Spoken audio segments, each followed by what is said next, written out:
Thank you very much for being here tonight. My name is Judy Laster. I am the director of the Woods Hole Film Festival. And with me is the director of the film Olympia, the documentary film that we screened in the Woods Hole Film Festival, I believe 2 summers ago. It's hard to remember time now that we're in the pandemic. And Harry, I don't speak Greek. So Harry just please say your last name the right way. Mavromichalis. Mavromichalis. Yeah. And we're going to have a chat about the film. The Woods Hole Film Festival this summer will have our 30th festival. Our dates are July 31st through August 7th. We generally screen about 150 films selected from the submissions that are sent to us from around the world. And last year, because of the pandemic, we switched to an all virtual event. This summer, we plan to be what we're calling a hybrid, which means fully virtual and partially in person. And we are planning every day. We're reacting to the situation at hand, but we're excited to be back in person as much as possible. And we're also thankful to be able to be virtual to give as many people as possible the opportunity to see these incredible independent films that we spend our year really trying to select and then trying to show to the world. We focus on supporting the work of emerging independent film festivals. To find out more about the festival and to stay in touch with us, please go to our website, woodsholefilmfestival.org. So let's get started. Harry, thank you so much for being here tonight. It's great to be here, and I'm very excited because I had an amazing time in 2019 at Woods Hole. Well, we hope that you will be back. So tell us about the journey of this film. What brought you to want to make it? What's your connection to Olympia? She's such an interesting person. Did you know her before you set out to make the film? I didn't. Our paths kind of crossed at NYU. I was a student there doing my master's in film. And on our third year, it was announced that Olympia was going to teach acting for directors. So I got very excited. I signed up for class. And a week before class started, class was canceled. And I was devastated. So I was like, I always try to, I'm really good at problem solving. And I was like, how can I get to meet her? At the time, I had a production company in Cyprus, where I'm from, where I would bring dance and theater shows to Cyprus from around the world. And I had just started doing film workshops. I had done a producing workshop and a writing workshop. And I was like, oh, what if I invite Olympia to Cyprus? And I got in touch with the head of the department. He forwarded my email to her people. And then 3 days later, she called me. And we met at a Starbucks near her house. And I told her my idea. I said, I don't have money for this. I have to go out and find money, but would you be interested? She said, absolutely, I would love that. And I went to Cyprus and pitched it. It was so easy to find money to bring Olympia Dukakis to Cyprus. And I think it was like 4 months later, we were in Cyprus. And we spent 2 weeks together, where I took her workshop the whole day. And then in the evening, I was the tour guide. So we started a relationship, a friendship. And we came back. We lived near each other in New York by chance, and I stayed in contact with her. And about a year later, I was watching a documentary on Carol Channing at the Tribeca Film Festival, and at the end of it, I turned around to my husband and I said, somebody needs to do a documentary about Olympia Dukakis. I mean, she's equally wonderful and interesting. And he said, well, why don't you do it? You're a filmmaker. And I was like, oh. So I liked the idea, not initially. That's a whole different story. But once I convinced myself that it was a good idea, I called her and I said, Olympia, I have this amazing idea. And I went to her apartment and I told her, thinking that, the heavens were open and she would be like, oh my God, Harry, this is incredible. And she was like, no. sorry, I'm not interested. And I was like, what do you mean you're not interested? This is great. This is going to be great for you. And she was like, no, I'm not interested. Week after week, she said no. So now I really want it. And week after week, I would go back and I would find reasons why she should do it. It's what we call nowadays mansplaining. I was mansplaining to her why she should do it. And 3 months later, I knew it wasn't going to happen. It was a done deal. And I was at her apartment and I was like, I get it. I understand. But you know what? Like, doing this documentary would have meant that I would hang out with you much more. And that's the real reason that, I want to do this. And she just turned around and said, oh, okay. She said, I'll do it for that reason. And it's a little bit of like, kind of tells you who she is. Like she smells shit from a mile away. And, if you can be vulnerable and you can be real with her, she reacts in a completely different way than, if you're trying to like shower her with compliments or trying to tell her why she should be doing stuff. Why do you think she said no initially, or did she tell you why? She did. She said, I'm no one cares about Olympia Dukakis. She said, like, after I die, my kids will speak about me and maybe my grandkids will mention my name here and there. But, to that I would say, but that's exactly why we should do this documentary. And she's like, no. And I think she didn't want to be bothered. She didn't want to. Here's an actress who doesn't like watching herself in films where there's hair and makeup and costumes and a character, so being yourself. And you saw how she is in our film. Like there's times that there's nothing, she I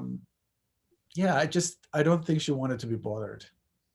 And privacy, like, because when she said okay, the first thing that she said was, we'll do it, but you don't have access to my children. My children are out of this question. And every time I would want to go somewhere where there was family involved, she would always get really nervous, and she doesn't want to bother them. She doesn't want to inconvenience them. So I think that was part of it as well. She's such an interesting person. Before I saw your film, I certainly had seen her in some of the films, but I really didn't know that much about her. Being from Massachusetts, I certainly know about the former governor.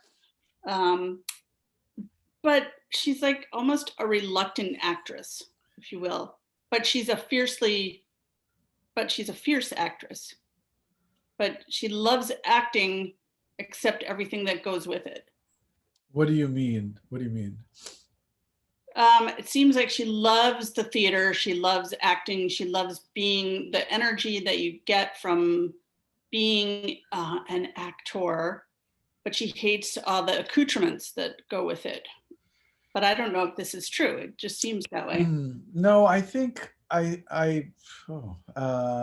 think she loves everything about it. What I found fascinating is that acting to her was a lot like therapy. That and I think the reason that she loved theater so much was because you had time to investigate and find your character and what do you bring as Olympia into the character. And she absolutely loved the performances. Every single night that she did something, was special to her because it was a way to connect with the audience. But I think you're right in the sense that she doesn't care about the notoriety, the, people telling her how much. Well, I don't know. I mean, I think there's part of her that does, and she, like she said at the beginning of the film with the Oscar, like that meant something to her because her work was being acknowledged, and it's all about the work. I think she just doesn't care about the personal, the Olympia things. It was interesting to me to watch the film again, and I watched it today. I hadn't seen it in a few years. In the context of what we're living through now, as far as the changing dynamics in the world of film, meaning that representation, who gets to tell stories, whose stories are told, how they're told, is really front and center, at least in our world of independent film. It seems like she was way ahead of her time, but maybe she wasn't. Maybe she just was willing to talk about it. But those issues really formed her perspective on many aspects of her life as an immigrant, as someone always being told, no, you can't come through this door.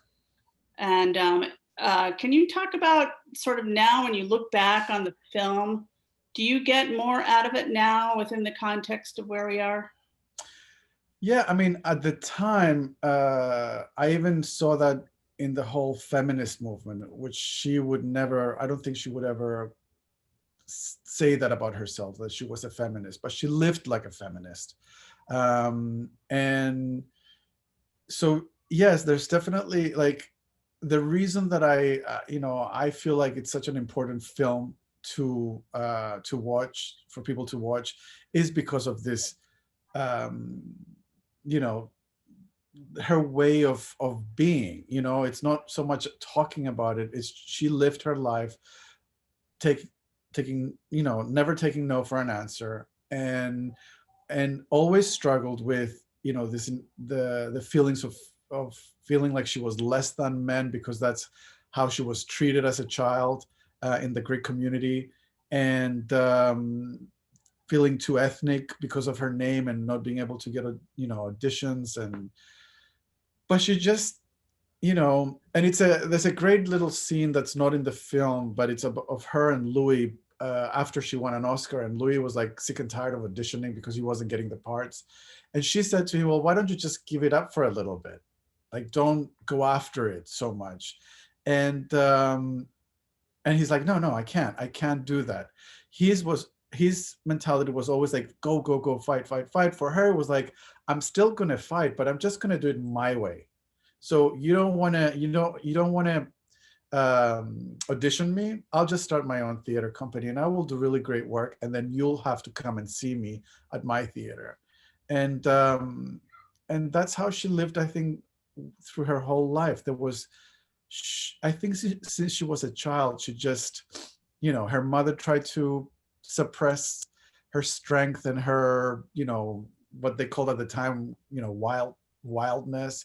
And no one could. She just did it. So her mother's in the film. Yeah. Okay.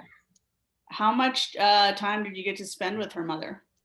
Oh no, that's all archival. Her mother passed away years ago. I've never met her mother, but it's Okay. We were lucky enough to find archival footage of her.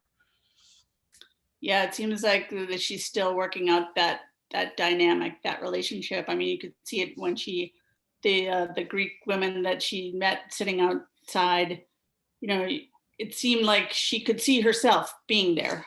Yeah. There, but for the fact that she is in New York, that would be her life. Absolutely. And I think that's why she was touched, and that's why I was touched as well, because I'm also the only person in my family who left the country. I'm the immigrant, and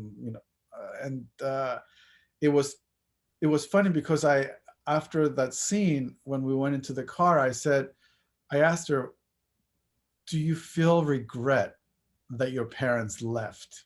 Because I saw how much longing she had to connect with those women, and I thought there was regret in there. And she's like, are you kidding me? She said, no way. I don't feel regret. I'm so grateful that my parents left, so I would have been able to have the life that I have.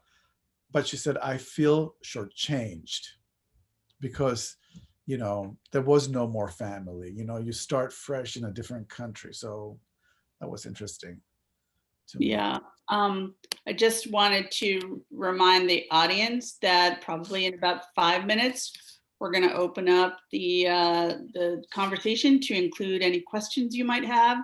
So if you do have questions, please write them into the Q&A. Thank you. So Harry, talk about, was this your first documentary?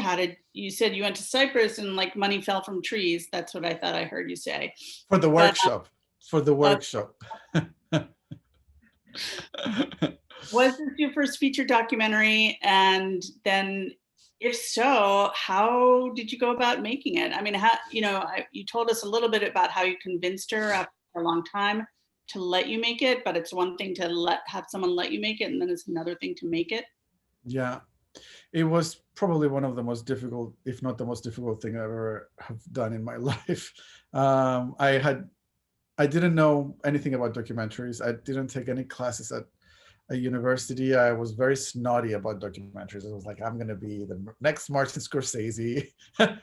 And so I completely ignored the genre. And um, I other things happened in my life in the sense that I had spent 3 years writing my first script. I submitted it to the Ministry of Culture in Cyprus for funding, and the financial collapse happened in 2011 in Cyprus, and there was no money anymore. And so I was feeling stuck. And so, the decision to do this documentary came from, I need to do something creative. Otherwise, I don't know what I'm gonna do. I'm gonna just go crazy. And I thought, oh, it's simple. You just grab your camera and sound, two people, and you don't need a lot of money, and you just do it, which was true for 3 years. American Express paid for it. For the first 3 years, it wasn't that crazy, the expenses, but once we started post-production and editing, that's when everything just, went dark, because we were talking about a lot of money. Editors who do this kind of things charge a lot of money, and I had no idea. I thought I was going to be like, here's $20,000 and let's make this film. And it was like, no, we're going to charge you $2,500 a week, and we're going to take about a year to do it. And you do the math. It's like, so, but it was, I just took it step by step. We would do a little fundraiser in Montclair, where she had her theater company and she still has a lot of friends. Raise a little bit of money, spend it. Doing another fundraiser in San Francisco. We did an incredible Kickstarter campaign for $100,000, which, I chose that if I don't make the amount that I asked for, then I lose all the money. I don't keep anything. And That was not smart. oh my God. If I had to do it again, I would do it exactly the same way, because it really pushes you to become a really horrible person. You become the person that you don't want to be, but you start getting creative with, like, how do I convince people to, give money to this thing? But that was interesting, because literally 20 minutes before the time was up, we had raised $80,000. And 20 minutes before, somebody from Greece, who I had never met, came in and gave us the $20,000, and we were able to make our money. But yeah, it was a difficult experience, because I was very inexperienced and naive, and did not have anyone who could, like, guide me through this. And so it took forever. I always joke that a few years ago I was at Sundance, and I went to see the Robin Williams documentary, and the editor and the director were there, and they asked the editor, how long did it take you? And I think it was a man. He said, oh, this one took a long time. He said, it's because we had a lot of archival. It took 6 months. And I'm like, oh my God, it took me 2 years, like, to make this film. But again, it was a long process, but I had, both my editor and myself were inexperienced, so it was kind of like the blind leading the blind. And So we actually have a question about that. So Nancy wants to know who edited the film. Was it more than one person? And is there a plan to make a wider distribution once it's re-edited? Is it going to be re-edited? No, well, we had I had one editor at the very beginning who ended up not working out, and we had to part ways. And then I approached, he worked on the documentary for 7 months. And so then we started from scratch. And I had reached out to the editor for the Joan Rivers documentary. Her name is Penelope Falk. And she advised, I didn't know her. She was very kind and sweet to like help me, give me some advice about what kind of editor I should be looking for. She said, if you speak to an editor and you say you have 250 hours of footage, if that editor like gets scared, you do not want to be working with them. If that editor gets excited, then that's the right person. And we did. We had 280 hours of footage. So I found an editor. He started editing. Andrew Ford was his name. Is his name. And at some point, he passed the film to his assistant. And the majority of the editing was done by his assistant and myself. And so we edited it for the film festivals, what you saw, and then I re-edited it for what we thought was going to be our theatrical release in March 2020, because we had already signed, with the landmark theaters. It was going to come out theatrically. Of course, COVID happened and that didn't happen. But yes, it's re-edited.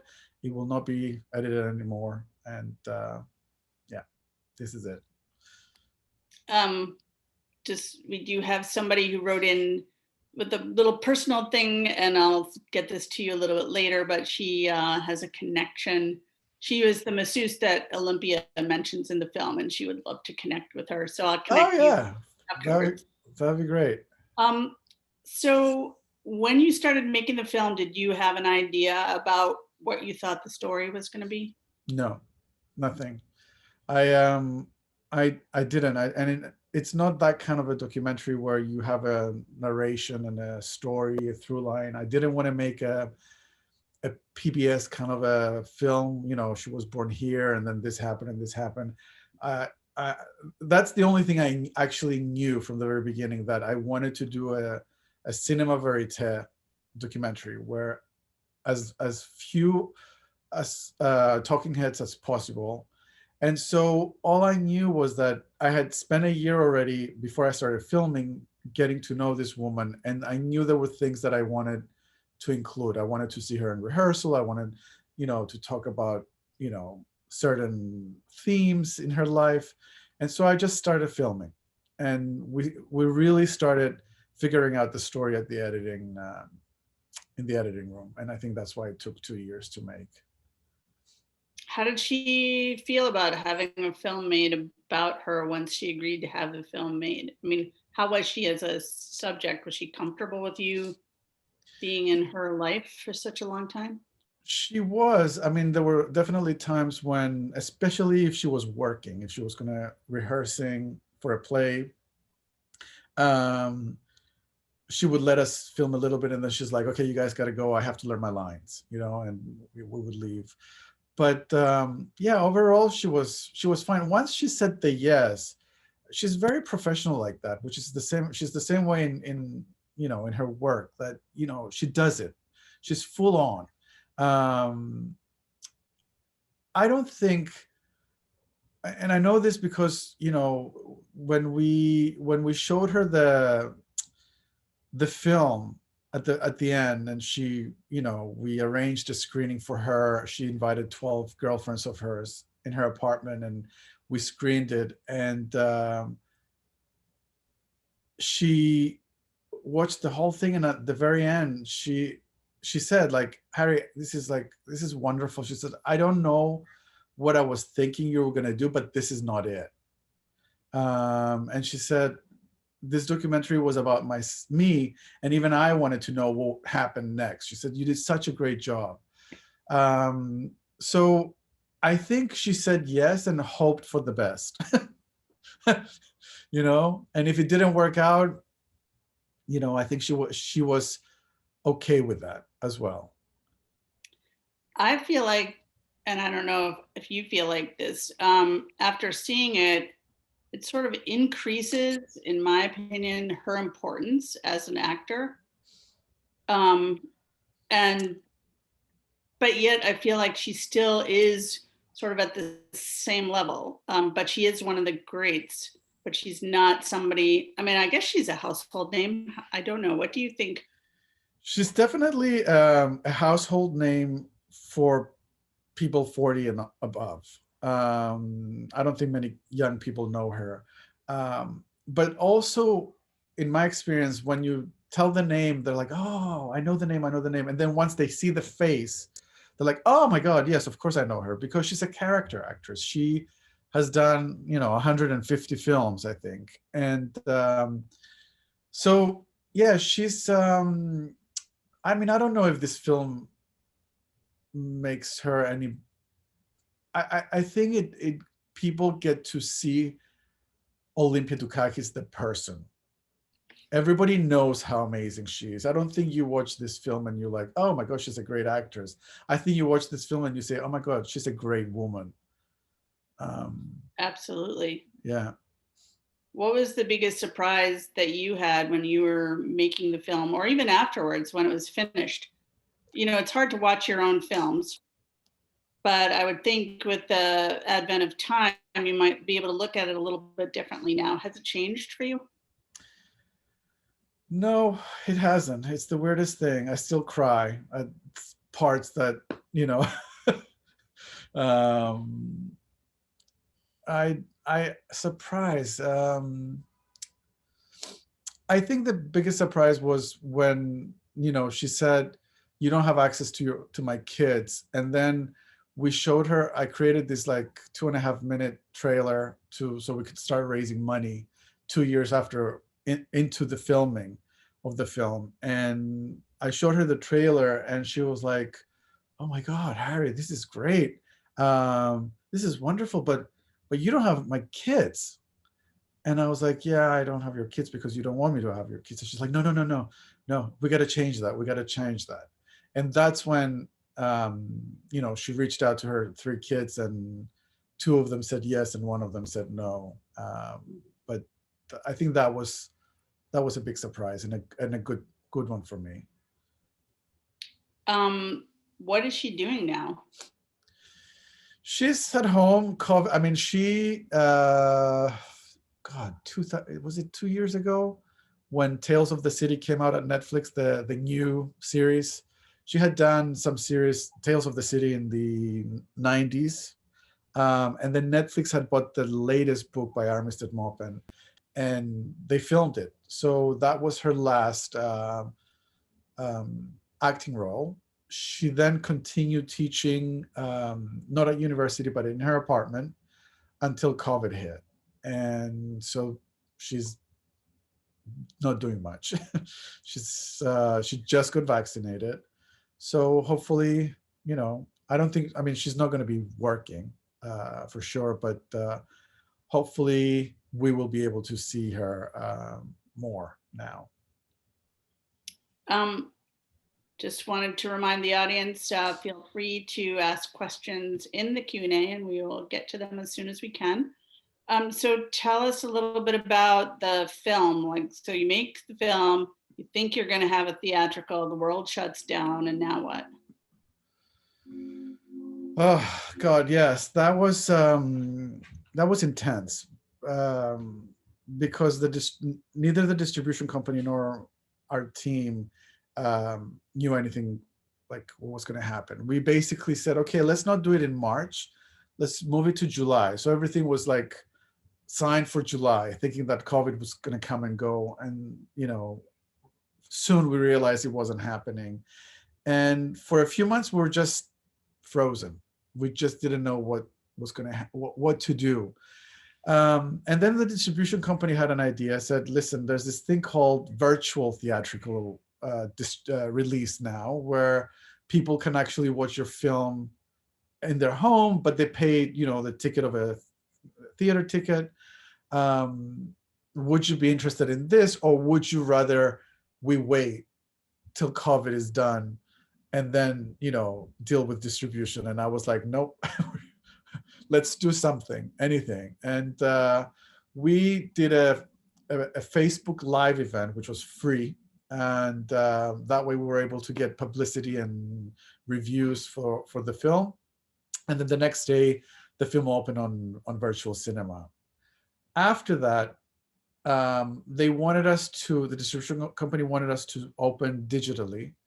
And I was like, well, there must be other ways that we can reach people. And so we started reaching out to nonprofits, universities, and corporations that, deal with aging, LGBTQ theme, women's empowerment, and started talking to organizations if they would want to screen the film for their employees, for their members, etc.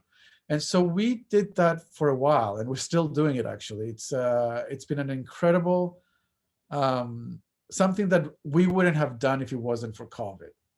And we've been able to reach out thousands and thousands of people this way, um, and make a little bit of money along the way.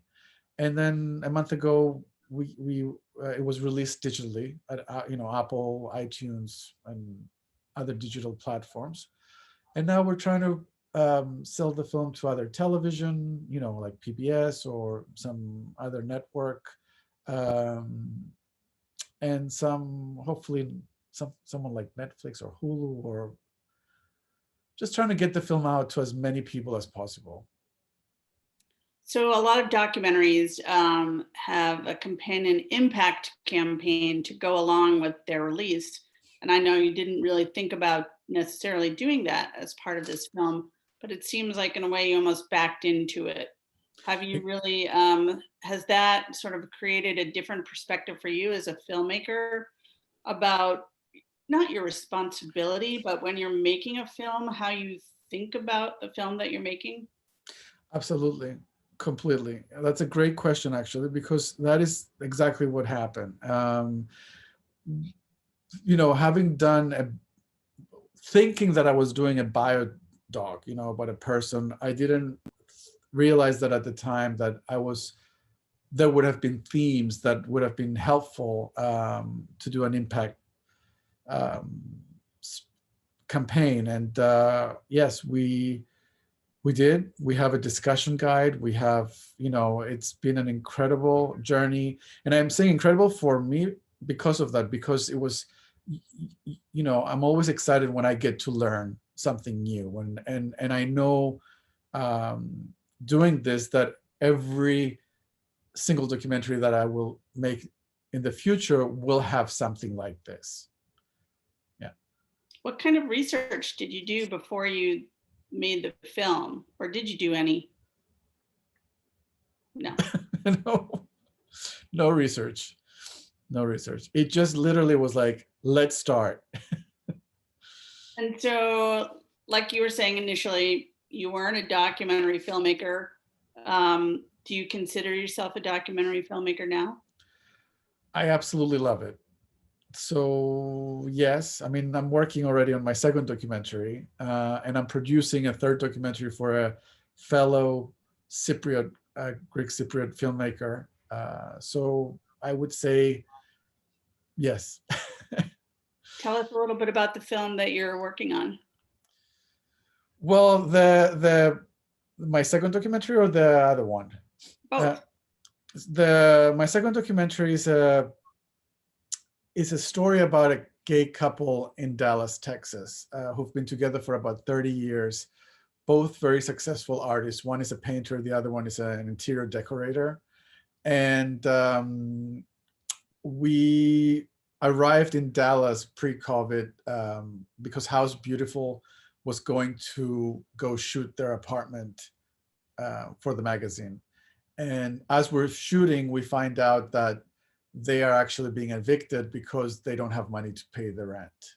And so it's kind of like it's the two worlds, like the facade of this couple, which is perfect, and the reality, which is crumbling down. And I would say it's a love story of, a story about second chances and like giving love a second chance to try and make it through. There's a lot of, there's issues of addiction and depression and codependency. But at the same time, they're so full of life and they're so funny. There's so much humor in the film, which I think is what makes it compelling to me to want to tell. um, yeah, so that's that. The working title is Yankee Restraint, which is a term that one of the interior designer came up with about if you want to look sophisticated and if you want to look, you want to be like the Kennedys, like a Yankee, you restrain yourself in how you decorate. You don't want to buy all this fancy, shiny, new stuff. You want to mix things, and so that's the That working title. seems like a through line from Olympia too, a In little what bit. in Well, what I sense? mean, her early life when she was at BU, I mean, I think was impacted by not feeling like she belonged Yes, yes, in that world. absolutely, absolutely. Yeah. Getting back to Olympia, so, as a documentary filmmaker, you know well now that you live with these films for years. You don't just give them to a distributor and they're gone from your life. How has this film or does this film continue to impact your life? Oh my God. I joke about this, but it's completely true that I feel like um, I got my PhD in life, like being with Olympia for 3 years, and it's more the experience with Olympia rather than the film itself. Um, you know, on how do you how do you how do you deal with your work, the amount of seriousness and professionalism that you put in your work, how do you talk to people, colleagues, friends, family, how are you with your partner, what do you want out of your relationship, um, every, my whole world, I'm a completely different man than I was before I did this film. And even like really really deep ideas of I grew up as in Cyprus, a boy. I was made to feel like I was better than the girls in my school. I was it was something that you grow up with this ideas that you think is just reality, and then little by little in life you move to this country and you start seeing different things. But being with Olympia and that whole like great mother and all that stuff that she talks about in the film. And the funny thing was that I found that so fascinating, and I kept asking her to talk about all that stuff. And at some point she said, "Why do you want to know about these things? Nobody cares about the great mother." And I said to her, I remember saying to her, "Well, Olympia, I'm telling you, it's not going to be in the film, but I'm just really interested in that." And it it changed everything inside of me. Like walls were broken down, and I was able to see the world in a completely different way. So I'm just hoping that every documentary that I make offers me that, because this one was a lot. Well, as somebody who's been running the Woods Hole Film Festival since the inception, I think the really interesting thing these days is documentary films have really sort of come into their own as storytelling, as stories. They allow us to see stories of real people, real places that we would not know about otherwise. And I think in my experience, audiences just gravitate toward them like nothing else. And do you think, from when you were in film school, has your perspective about filmmaking changed? I mean, obviously it must have. Yeah, for years I've been going to the movie theaters to see narrative films, and I leave the theater going, "Oh, that wasn't great. Oh, that was terrible." Um, I'm not saying that I haven't seen great narrative films, fiction films. I have, but on average, I would say the majority are not great. Whereas in the documentary world, oh my God, I hardly see any documentary that I don't love it. I feel like we are almost in like the golden era of documentaries, because it is it is so dynamic, and it's so like you're there, you're seeing things with the filmmaker, and you're learning, like you said, you're learning things that you didn't know before, and it's fascinating. I'm completely I think 80% of what I watch nowadays is are documentaries. Well, I would say one of the reasons that all of us who are in the film festival world love doing what we do is because we can bring stories to people that they would not get a chance to see otherwise. I But you just want also, let me just say this, that you guys do a great job, because you bring like the short films, the fiction, the documentaries. It was, I remember being blown away by the programming of Woods Hole. well, thank So you. I mean, yeah, we couldn't do it without the films being made, however. So for those of you who may not know about our program, I mean, we work year round to create a program that is going to be something that you won't necessarily just get to see everywhere else. And part of that is so that we really can give filmmakers an opportunity to have their work seen. And I would say that in addition to documentaries, short films are going to be entering their golden age. Uh, and they it's should, and they should. It's about time. it is About about time. time. Yeah. Sorry, I just want to see. I think.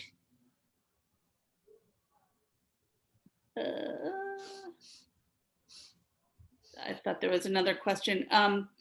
So for filmmakers who may be watching, what advice, if any, would you give people, or somebody who has a story who may not be a filmmaker? You know, there really are no barriers to entry. I mean, you didn't have a barrier to entry to make this film. Nobody invited you to make it. You decided to do it, just like Olympia. Yeah. Somebody has a story that they're really dying to make into a film. What is your advice about a pathway? How should people think about that? If it's something that you really want to make, you should. Um, my advice is to try and find one or two people to just who have done it before, who can help you navigate the big unknown world that you're entering. I think I yeah, I think that's probably the most important thing. Number two is, it's gonna get rough, it's gonna get tough, but keep going. Like nothing gets done without, sweat and blood. And you just have to have the goal, um, the finished product, think about that, what's going to happen when you sit down with audiences to watch this film. What impact will that film have to your audiences? So yeah, just keep doing it, keep going and do it. Don't expect anyone to like make it easier for you. Just yeah. When Olympia saw this film for the first time, you told us a little bit about what her reaction was. How do you think it affected her in terms of seeing herself in her work? Or do you think she already knew enough about herself? I don't know how to answer that question. All I know is how sincerely moved she was. And all I can imagine is, I'm trying to put myself, so this, I'm talking about if it were me. I think what I would have loved was that, oh my God, here is a film that kind of understands me as a whole.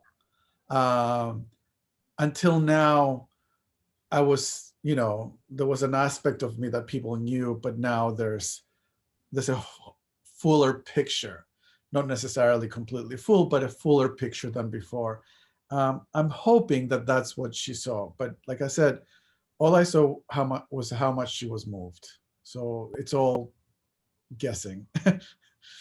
Seems like she is a person who is just waiting to have a film made about her, because she has such an incredible ability to contextualize things and to explain things in a way that really helps you understand her journey. and she can stand outside of it and understand where she is in that process, which I think is kind of unusual Yes. And for it's a subject film. it is what I think one of the things that stood out for me. Like, I, you said it so beautifully. Like for me, I always said, she's one of the most intelligent people I've ever met. Like that, but the fact that she can do that and look at everything and explain it, and even when we were editing, I remember we would, we would show her speaking, and then we would want to like put photographs or something, so you wouldn't be seeing her a long time. And we're like, but she's so much more compelling than anything else that we put in there. So yes, she's definitely a unique She human is. being. She's Yeah. highly complex too. Yes. I really, you can see the wheels turning in her head. Yeah. I will say there's some other great films coming out about actresses or actors around her age. There's a film about Rita Moreno, which will be out soon. I really highly commend that to everybody. But it's great. It sort of feels like this is the golden age of films about older women. Yeah. It's kind of nice to see. You wouldn't have seen this even 5 years ago. So thank you for making this, Harry. Are there any other questions before we wrap it up, or do you have any other things that you'd like to add to the conversation that we haven't covered? Not that I can think of. If people want to know more about the film or want to know more about your work, how do they find you? Well, the film, it's on our website. It's olympiathefilm.com.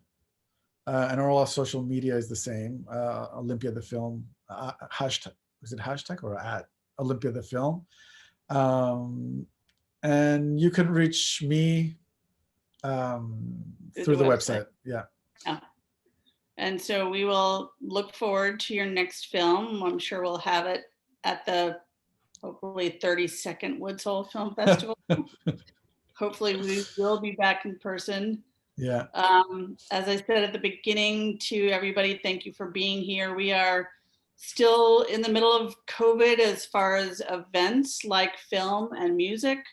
So please continue to support us. Please continue to support everybody in the theatrical and the art space, because unfortunately we will be the last ones to come back fully.